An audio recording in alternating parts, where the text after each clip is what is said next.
Hi friends, Mahabharata series episode number 257కి స్వాగతం. గత ఎపిసోడ్లో ధర్మరాజు మనసులో మండుతున్న పాప భయం ఇంకా తగ్గలేదని చూసాం. వ్యాస మహర్షి ఎన్నో ధర్మసూత్రాలు చెప్పిన భీష్ముడు, ద్రోణుడు, కర్ణుడు, అభిమన్యుడు, ద్రౌపది కుమారులు మరణాల జ్ఞాపకాలు ఆయన్ని వెంటాడుతూనే ఉన్నాయి. ఈ రాజ్యం కోసం ఇంత రక్తపాతం జరిగిందంటే నేను రాజ్యాన్ని అర్హుడునా అని ధర్మరాజు మరింత కలత చెందాడు. అప్పుడు వ్యాస మహర్షి పూర్వంలో జనక మహారాజు జ్ఞానోదయం కలిగించిన ఒక గంభీరమైన కథను చెప్పి ధర్మరాజు మనసును మార్చాలని నిర్ణయించుకున్నాడు. జనకుడికి చెప్పిన ఆ మహాసత్యం ఏమిటి? ధర్మరాజు చివరికి శోకాన్ని విడిచిపెడతాడా లేక రాజ్యాన్ని వదిలిపోతాడా? వ్యాసుడు చెప్పబోయే ఈ గూఢ రహస్యం ధర్మరాజు జీవితాన్ని మార్చబోతుంది. అసలు తర్వాత ఏమైందో తెలుసుకోవాలనుకుంటే ఈరోజు ఎపిసోడ్ మొత్తాన్ని చివరగా చూడండి. వ్యాసుడు చెప్పిన మాటలకు ధర్మరాజు బదులు చెప్పలేదు. అప్పుడు అర్జునుడే పక్కన ఉన్న శ్రీకృష్ణుడితో ఇలా అన్నాడు: కృష్ణ, చాలామంది బంధువులు, కుమారులు, అన్నదమ్ములు ఒకేసారి యుద్ధంలో మరణించడం వల్ల అన్న ధర్మరాజుని మనసు వికలమై ఉన్నది. నీ వచనామృత దారాలతో అతనికి ఊరట కలిగించు అని అర్థించాడు. అప్పుడు శ్రీకృష్ణుడు ధర్మరాజుకు దగ్గరగా పోయి అతని చేతులు పట్టుకుని అనునయిస్తూ, బావా ధర్మజ, నీకెందుకయ్యా ఈ మనోవేదన? నీ బంధుమిత్రులు రణరంగంలో అవరక్రమంతో పోరాడి మరణించి వీరస్వర్గం అలంకరించారు. రాజరికం అంతా ఒక కళ. ఒక్క రాజులే కాదు, ఏ మనిషికైనా పూర్ణాయుర్దాయము ఉంటుందని చెప్పగలమా? ధర్మనందన, పూర్వము సంవర్తనుడు అనే మహాముని ఉండేవాడు. అతనికి దేవగురువు బృహస్పతి అంటే అసూయ. అతడు హిమాచల పర్వత ప్రాంతమున మరుత్తు చేతల మనోయజ్ఞాన్ని యాగాలు చేయించాడు. కానీ ఈ మరుత్తు కూడా కాల ప్రవాహంలో కలిసిపోయాడు. సహోత్రుడు అనే మహారాజు అశ్వమేధము మున్నగు యాగములు ఎన్నో చేశాడు. కానీ అతను కూడా కాలగర్భంలో కలిసిపోయాడు. అలాగే అంగుడు అనే చక్రవర్తి ఎన్నో దాన ధర్మాలు చేశాడు. ఎందరికో వివాహములు జరిపించాడు. అతను కూడా కాలధర్మం చెందాడు. ఇంకా శిబి చక్రవర్తి 7 ద్వీపములో తన రథము నడిపాడు. అనేక యజ్ఞ యాగాలు చేశాడు. చివరకు మరణించాడు. ఉత్తమగతులు పొందాడు. అదే ప్రకారం దశరథ పుత్రుడైన శ్రీరాముడు, భగీరథుడు, దిలీప చక్రవర్తి, మాందాత, యయాతి, అంబారీషుడు, శశిబిందుడు, గయుడు, రంతిదేవుడు, భరతుడు, పృథు చక్రవర్తి వీరందరూ ఈ భూమిని ఏలిన చక్రవర్తులు. యజ్ఞ యాగాలు, దాన ధర్మాలు చేశారు. కానీ వారందరూ పరలోక గతులయ్యారు. కానీ ఈ భూమి మీద శాశ్వత నివాసం ఏర్పరచుకోలేదు. అదేవిధంగా జమదగ్ని కుమారుడైన పరశురాముడు 21 మారుల క్షత్రులందరినీ జయించి ఈ భూమిని ఆక్రమించాడు. కానీ ఆ భూమినంతా కశ్యపునకు దానంగా ఇచ్చాడు. అతను కూడా కలకాలం ఈ భూమి మీద జీవించలేకపోయాడు. వీరి కథలన్నీ నీవు అభిమన్యుడు మరణ సమయం శోకతప్తుడై ఉండగా నారదుని వల్ల విని ఇంకా ఉన్నావు. కానీ ఇంకా నీ అవివేకము మానుకొనుము అని చెప్పిన కృష్ణుడితో ధర్మరాజు ఇలా అన్నాడు: కృష్ణ, సృంజయును వృత్తాంతము వినవలనని కోరికగా ఉన్నది వివరించు అని అడిగాడు.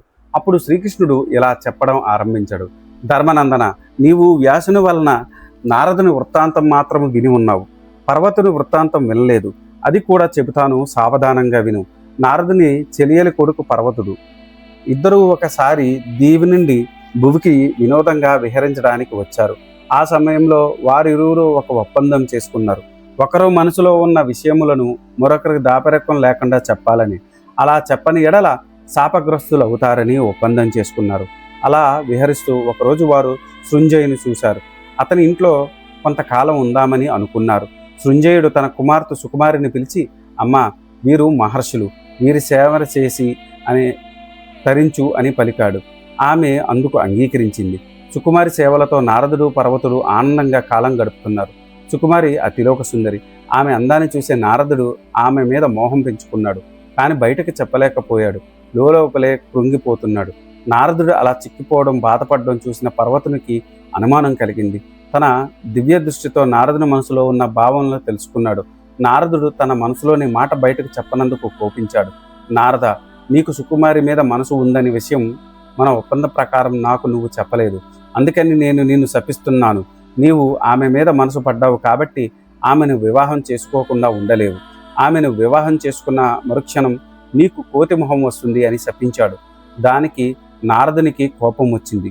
నీవు ఇంకా స్వర్గలోక ప్రవేశం లేకుండా ఉండుగాక అని ప్రతిశాపం ఇచ్చాడు. పర్వతుడు అక్కడి నుంచి వెళ్ళిపోయాడు. తర్వాత నారదుడు శాపమునకు భయపడకుండా సృంజయును అడిగి అతని కుమార్తెను వివాహం చేసుకున్నారు. నారదునికి వెంటనే వానర రూపం వచ్చింది. అతని భార్య అతని కురూపమునకు అసహించుకోకుండా అతని సేవలు చేస్తూ సంతోషంగా సంసారం చేస్తూ ఉంది. ఒకరోజు నారదుడు సమీపంలో ఉన్న అడవికి వెళ్ళాడు.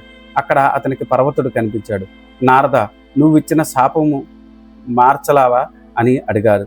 పర్వత, నువ్వే కాదు, నాకు ముందుగా శాపం ఇచ్చింది నువ్వే, కాబట్టి ముందు నువ్వు నాకు శాపం మరల్చు, తర్వాత నా శాపం వెనక్కు తీసుకుంటాను అని అన్నాడు.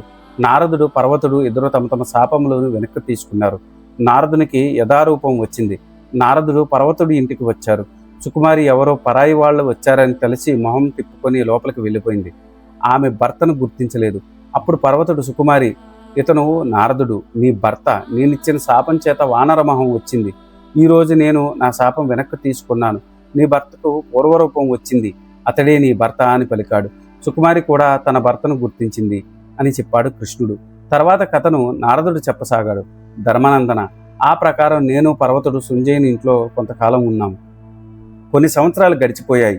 ఇంకా మేము తిరిగి స్వర్గలోకానికి వెళదాము అని అనుకున్నాము. సంజయునకు ఏదైనా ఉపకారం చేద్దామని అనుకున్నాము. సంజయునకు దేవతల కన్నా ఉన్నతుడైన కుమారుడు కలుగుతాడు అనే వరం ఇచ్చాను. పర్వతుడు సందేహించాడు.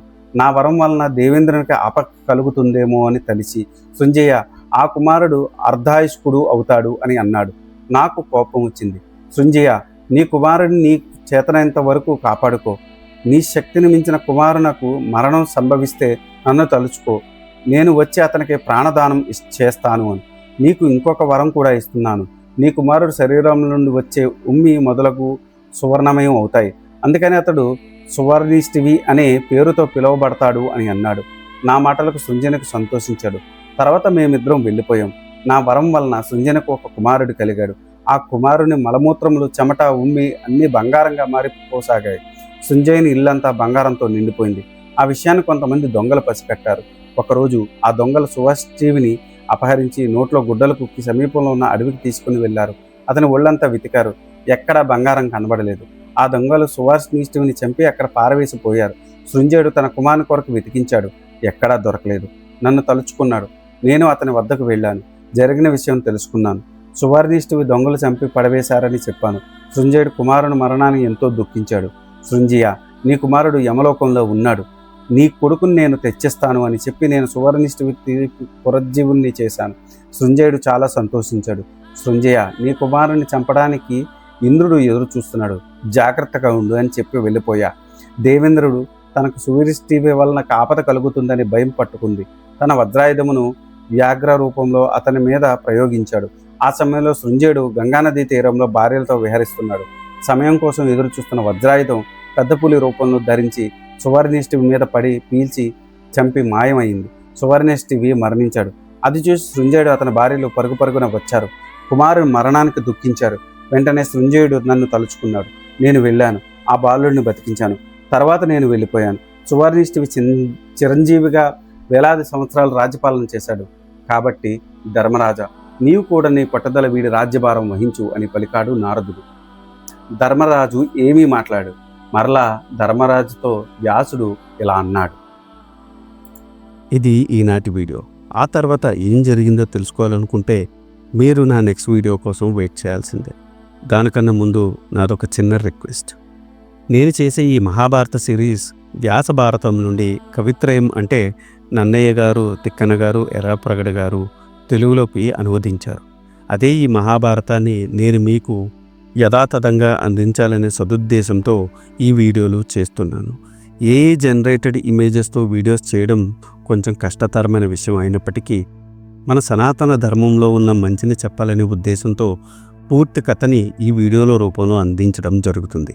అందుకని మీలాంటి వారి సపోర్ట్ నాకెంతో ముఖ్యం. మీరు నన్ను సపోర్ట్ చేయాలనుకుంటే జస్ట్ మీ అభిప్రాయాన్ని కమెంట్ల రూపంలో తెలియచేస్తూ, లైక్ చేస్తూ, 10 మందికి షేర్ చేస్తూ మన ధర్మాన్ని 10 మందికి అందేలా చేయాలని కోరుకుంటున్నాను. ఈ వీడియో కనుక మీకు నచ్చితే do like, share and subscribe. Thanks for watching. జై సనాతన ధర్మం.